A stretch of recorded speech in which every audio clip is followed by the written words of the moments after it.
অপরাধীদেরকে গ্রেপ্তার না করলে, যথাযথ শাস্তি না দিলে বাংলাদেশে মানবাধিকার প্রতিষ্ঠা পাবে না। এই যে আওয়ামী লীগের হাইকমান্ডে যারা ছিল, সেনাবাহিনীর কাছে 626 জন আশ্রয় নিয়েছিল, তাদের তালিকা কোথায়? তারা কি পালিয়ে গেল নাকি দেশে আছে? অপরাধীদের বিচার না করলে আপনি কিভাবে মানবাধিকার প্রতিষ্ঠা করবেন? এখনো পর্যন্ত অন্তর্বর্তীকালীন সরকার সেই 626 জনের নাম প্রকাশ করেনি। তারা যদি পালিয়ে যায়, এর দায়ভার কাদের?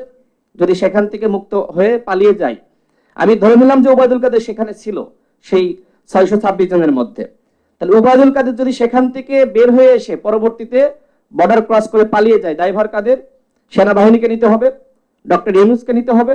ঢালাইয়ের দৃঢ়তা, নির্মাণে নিশ্চয়তা, প্রিমিয়ার সিমেন্ট, ঢালাইয়ের রাজা।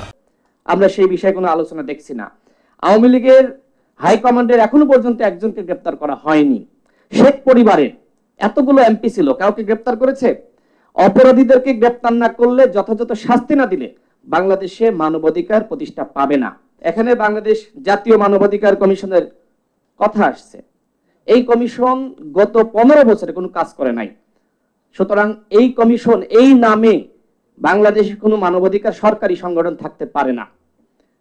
অনতিবিলম্বে এই কমিশন বিলুপ্ত করতে হবে এবং মায়ের ডাকের মতন যারা আছে, এতদিন মানবাধিকার নিয়ে কাজ করেছে, তাদের সহযোগিতায়, তাদের পরামর্শে নতুন করে মানবাধিকার কমিশন বাংলাদেশে গঠন করতে হবে।